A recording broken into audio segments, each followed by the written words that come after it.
What's up, Pinedale kids? We've made it to our last superhero that we're going to talk about in this series. These 8 superheroes aren't the only ones in the Bible. In fact, there are over 3,000 different people named in the Bible. And I would argue that a majority of them could be considered a Bible hero. Today, we are going to take a look at Dr. Muscles. That's our made-up superhero name for him, but his real name in the Bible is Nehemiah. We talked about Nehemiah at the beginning of our summer when we were in the series called The Story. So this lesson may sound a little familiar to you. Before we get to our lesson, I want to do a couple of things. First thing I want to do is we need to do a quick review of all of our superheroes. And then the second thing is to tell you about what's going to be coming up in just one more week. All right, so let's hit this. Our first superhero that we talked about was Promise Man, better known as Abraham. And he was a hero, why? Because he believed God's promises. Then there was the Flash. His real name was Joseph. And he was a superhero because he ran away from sin. Then we took a look at Invisible Shield Man, better known as Moses. And there's a lot of reasons why Moses could be a superhero, but the one that we chose to focus in on was that he had an invisible shield that protected him at all times. Even from the moment he was born, the invisible shield, which was God, protected him. And that same God that protected Moses also protects you. Now pause for a moment. You guys want to hear funny? I mean, this is good. This makes me laugh. I didn't catch this until just this week. At the end of our Church at Home video, I put up a slide that has all of the superheroes on it, along with their name that we've made up for them and their real name. It looks like this. Now, I want you to look really close, and what really is funny is if you look at the Invisible Shield Man, I didn't catch this until this week. There's a typo on here. I have Abraham instead of Moses written on there. So actually Abraham's written on there twice. I am such a doofenshmirtz. Alright, moving on. The week after that after we talked about Moses, we talked about the only girl superhero that we covered. Not the only girl superhero in the Bible, but the only one that we talked about in this series, and that was the prayer warrior, which her Bible name is Queen Esther. Esther was a superhero because she believed in the power of prayer, and she knew that prayer could change her situation and change her, and ultimately it saved her life. After that, there was G.I. Joshua, who's got a really simple name to remember, Joshua. He stood up and fought against sin. A couple of weeks ago, we talked about Captain Israel, better known as Gideon, one of my favorite characters in the Bible. He showed us that even though he didn't think he could be a hero, God made him into one. We are who God says we are. Last week, we had a guest teacher. Ryan Evans gave us a really cool lesson on the loner. Now that was our made-up hero name for him, but the Bible name for him is Daniel. Daniel was a hero because he followed God even when no one else would. Okay, so that wraps up our review. There's one last thing I want to do before we do our praise and worship time and have our prayer time with Denise. And then of course, then we have the lesson. Have you noticed that every week during this series, I have worn a different Superman shirt? Superman! I've got a lot of them, huh? In fact, on a Wednesday night one time, when we did Hodgepodge, we counted how many different shirts. I don't remember how many it was. Do you remember? I'll tell you what, if you can find out and you text me, the first person who texts me how many Superman shirts I have, the correct number, first person to send me the correct answer, I will send you a Chick-fil-A gift card. How's that sound? All right, back to this. This week, I'm wearing what looks like a Christmas sweater. In fact, Evan Norris said that it's an ugly sweater, an ugly Christmas sweater. But it's the Superman shirt. I got this from my brother a few years ago for Christmas, and he's got a matching one. The reason I'm wearing this particular Superman shirt is because next week, 1 week from today, we are kicking off a brand new series called Ugly Christmas Sweater. We have a bumper video for it, and I want to show it to you right now. And then we're going to jump into our worship time and our prayer time and our lesson time. Oh, wait, one more announcement. Today is the last day for you to get a Countdown to Christmas book, okay? It's called The 25 Days of the Christmas Story. So if you've ordered one, if you've requested one, pick that up before you leave church. Now, let's go check out our bumper video for the ugly sweater. I said that wrong. It's not the ugly sweater. It's the Ugly Christmas Sweater series. Wow, that's a mouthful.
That I could do for you, and all the things that I could say, nothing is better, Lord, than to simply obey. The many things that I could be for you, the many things that I could pray, Jesus, I'll trust in you say, and I'll follow you where you're leading me, and I'll follow you where you're leading me, and I'll follow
of hope.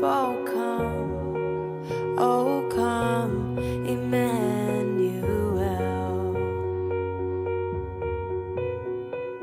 A child prays for peace on earth, and she's calling out from a sea of hurt. Oh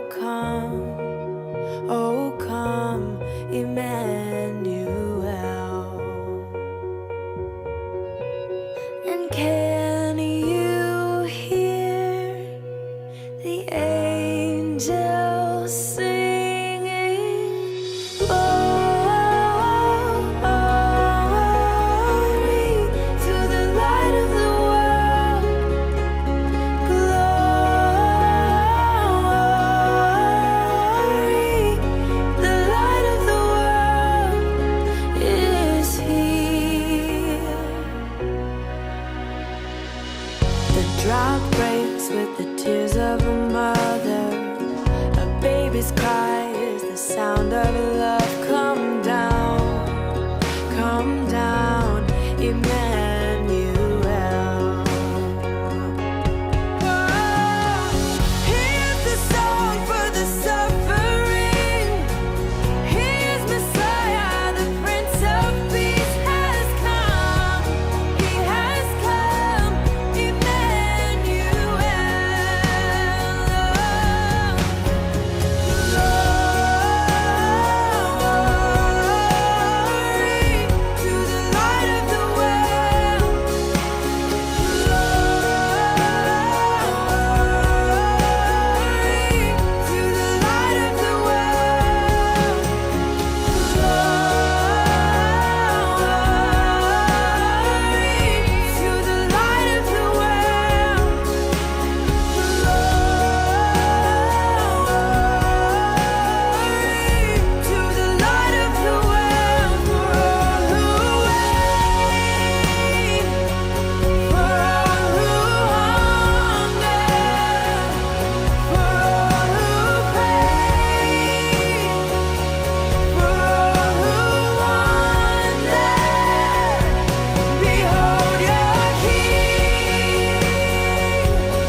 Okay, so for today's prayer time, we're going to set up Sean's lesson on Dr. Muscles. And Dr. Muscles, he was a superhero who worked at his job for God. What he did for God, he worked at it with all of his strength. And I think you'll be surprised at this Bible hero and the fact that he was pretty tough. He had to come up against opposition from not only enemies that were around him, but also from those who were closest to him. And he really had to spend time with God to find out exactly what it was God wanted him to do and to have wisdom in different situations. And we need to do that as well. We can follow his example, especially during this prayer time, by asking God for wisdom. And the Bible tells us that God gives wisdom freely to those who ask him. So all we have to do is ask. We can do that right now. So what is it that you're having a hard time maybe giving your best at? Think about something in your life that you are just trying to maybe just do good enough, or maybe even you're trying to get out of it. If you did the thing with all your might, would it benefit God's kingdom? Would it be an example to others to do their best? Think about your actions in light of how you would influence others. Dr. Muscles certainly influenced others, but he had to have a lot of strength to go up against the opposition he had. So let's ask God to give us the strength that we need to do what we need to do the best that we can. God wants us to do the best in everything that we do. So let's go to Him now and let's ask Him to help us to do our best and thank Him for the opportunities He gives us and help us to be a good example to others. I'll give you a moment and then I'll close this out.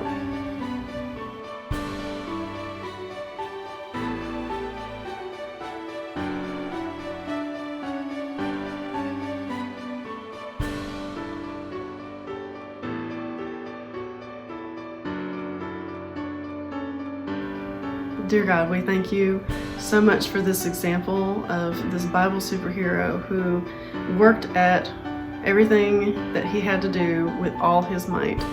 And he chose to do the hard things. He didn't choose to stay in a comfortable spot or to do things that were easy. He chose to do his best. And I pray that you would help us to follow that example. Help us to do our best in the things that you've put in front of us to do, for the opportunities that we have, and help us to be a good example to those around us, that we would show them that it's okay to do their best. And whether it's in big things or small things, if they're for you, God, I pray that you would use it for your glory and use it to shine your light through us. Thank you for Jesus. I pray for every request going up, and I pray that you would just help us and guide us, open our hearts to your word and to the lesson that Sean has for us. I pray that you would speak through him and just help us to listen with open hearts and open minds. We love you so much. Thank you for Jesus. It's in his name we pray. And all God's kids said, amen.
Back in the springtime, Sheldon and I built this huge retaining wall in my neighbor's yard.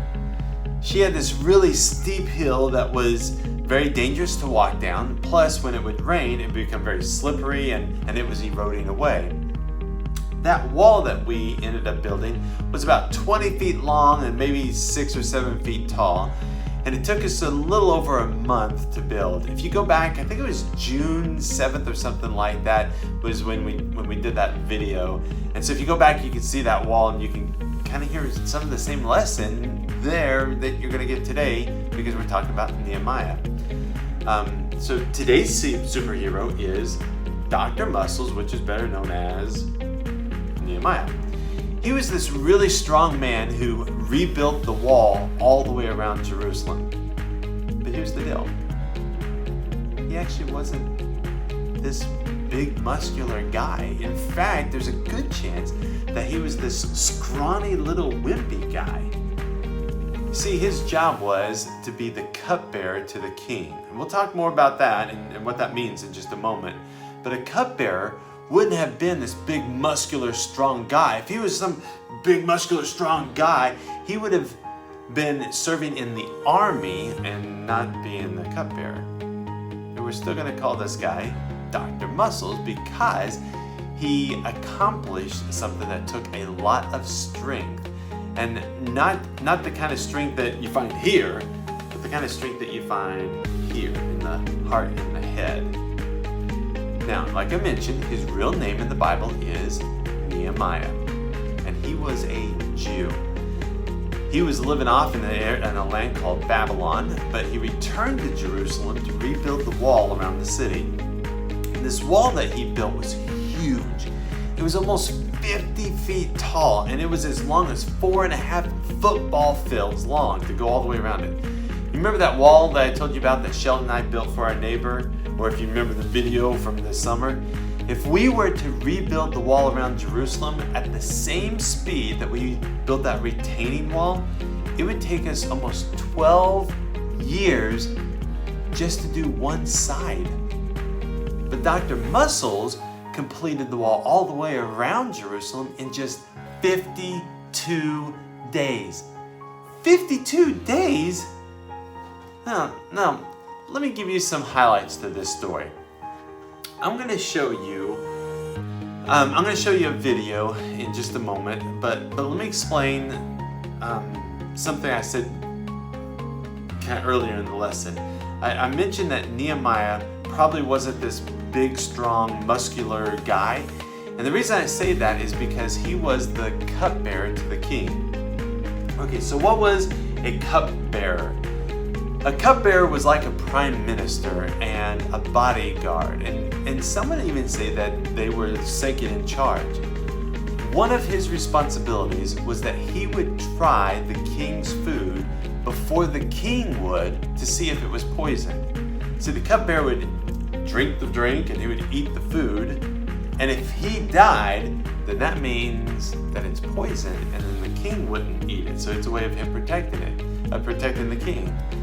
Now, back in June, this is just so funny to me.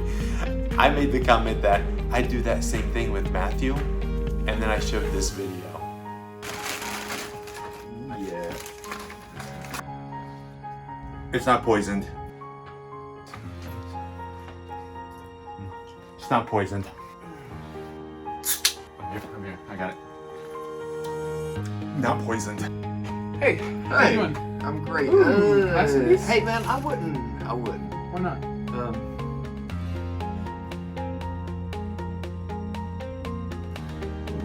I love that video. We had so much fun making it, and I just had to share it with you one more time. All right, let me get back to the summary of Nehemiah. All right, to do that, like every week, just want you guys to watch this short highlight video. God's story, Nehemiah. So part of God's story is about a guy named Nehemiah, and it goes like this. Remember God's family? They were called the Israelites because they lived in, you guessed it, Israel. But some of them lived far away from their home, and one of those guys was Nehemiah. He lived in Persia and worked for the king. One day, his brother told him that a city in Israel called Jerusalem was suffering, and many people there weren't following God anymore, and their city wasn't in very good shape. Nehemiah cried, "God, you are wonderful, but your family's home is in trouble. Please help us. When I serve the king his wine today, make him pleased with me and have him do what I ask." Later, when Nehemiah served the king's wine, the king noticed that Nehemiah looked sad. So the king asked why. Nehemiah told him about Jerusalem and asked if he could go back to rebuild the wall. The king could have killed Nehemiah for asking to leave, but instead, he said go. He even helped. That's because God heard Nehemiah's prayer and answered it. Anyway, Nehemiah went to work rebuilding the wall, but little did he know he was going to need to ask for a lot more help from God. See, God and his family have always had enemies, And these enemies wanted to stop Nehemiah and the people helping him. First, they made fun of them. So Nehemiah prayed again. He said, "God, some people hate us. Please get rid of them," and went back to work. Now, God does hear and answer every prayer, but sometimes not in the way we expect or even in the way we want. And at first, it seemed like God wasn't answering this one at all, because when the enemies saw that Nehemiah was still building, they planned an attack. But Nehemiah trusted that God heard his prayer even if it didn't feel like it. And God did! He caused some people to overhear the enemy's plan and warn Nehemiah. Even though the enemies were still after him, Nehemiah planned a defense and told the others, "Don't be afraid of your enemies. Remember the Lord. He is great and powerful." And on they worked, building, building, building. The closer the wall got to being finished, the more Nehemiah's enemies realized they couldn't stop him by making fun of him or by attacking him. Time for something else. They tried everything. They sent messages to get Nehemiah to leave the wall and meet them. He wouldn't. They hoped Nehemiah's hands would get weak, but Nehemiah had asked God to make his hands stronger. They even paid a priest to ask Nehemiah to leave the wall and come to the temple. But Nehemiah trusted God more than anyone else, even the priest, and he refused to stop doing the job God had given him. Kids, are you willing to listen to God and obey him, no matter what? Well, finally, the wall was done. God's family got to go home again, and Nehemiah's enemies found that nothing stops God's plans. The Israelites celebrated and praised God, and as they praised, they realized how much their sins had hurt God, and they felt terrible. They told God they were sorry and thanked him for helping them. Then they made a brand new promise to follow him, and Jerusalem was once again a safe place where people honored God. And that's the story of Nehemiah. But just so you know, there's another story where God fixes something that's broken. See, one day, God would send a very special rescuer, not to save a wall, but to save the world. He made it possible for not just Israelites, but everyone in the whole world to confess their sin to God, thank him for his rescue, and follow him. And just like that old wall was made new back then, our old lives can be made new right now, because Jesus has rescued us. And that's a part of God's story.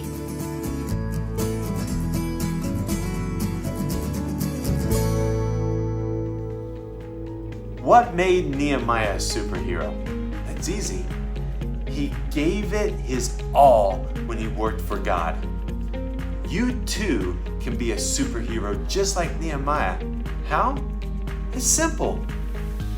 When you are doing something, whether it be doing your homework or doing your chores around the house, helping your dad with the yard work, cleaning up the house with your mom, or doing things that you should be doing every day, like picking up your dirty laundry and putting it in the laundry room. You don't just throw it on the floor and expect your mom to pick it up.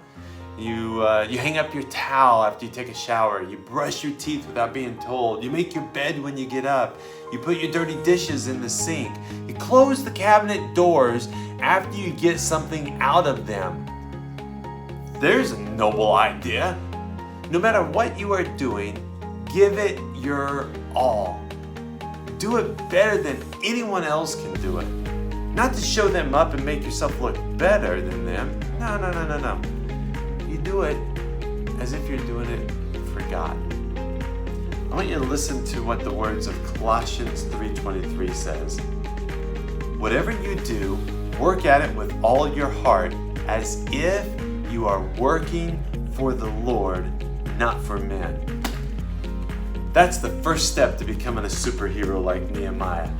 You have this attitude that you are doing it for God. You guys ever been to Dan Nichols Park?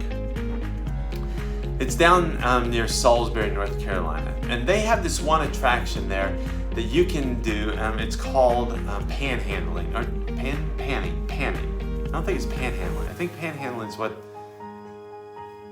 people do on the side of the road when they were asking for money. Yeah, I'm just gonna go for panning. So you pan for gems and basically you get a pan and how do I explain this? I'm killing this. You get this pan and it's got holes in it and you sift through like gravel and stuff to discover like these really cool looking rocks.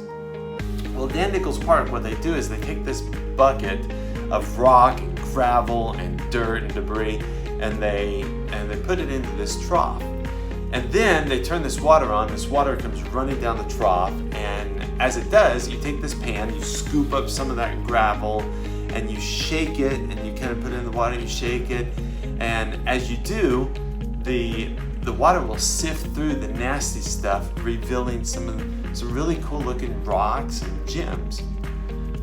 Well, this one time when we were down there doing it with the kids, I found a rock that looked like this.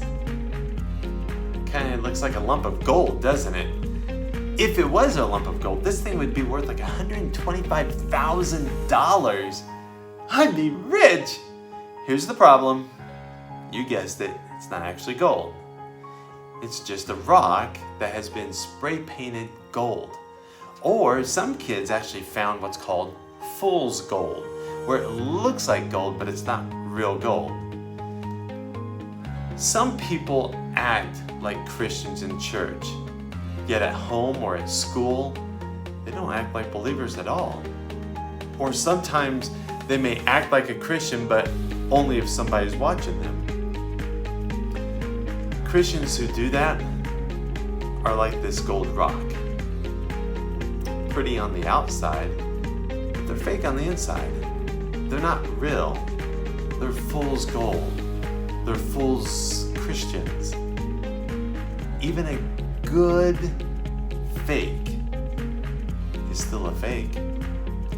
You may be able to trick people sometimes. You're not going to be able to trick all the people all the time. And you'll never be able to trick God. So I say that to say this, don't just listen to God's words He tells you, and don't just listen to His commands about how to act and how to work. Actually do what He says to do. That's what Nehemiah did. And not only that, he put his faith, not only did he put his faith into action, but he also did it with his whole heart. He wasn't fake about it. He was the real deal. Kids, I want you to make this, I want to make this crystal clear to you. Each and every one of you are a superhero for God. Right now, you are. For the past 2 months, we have looked at 8 different superheroes in the Bible. We've shown you what they did to become a superhero. And here's the bottom line from all this. If you do the things that they did, if you will follow their example, you too will be a superhero for God. Guys, I want to thank you for watching Church at Home today. I love you guys. Bye-bye.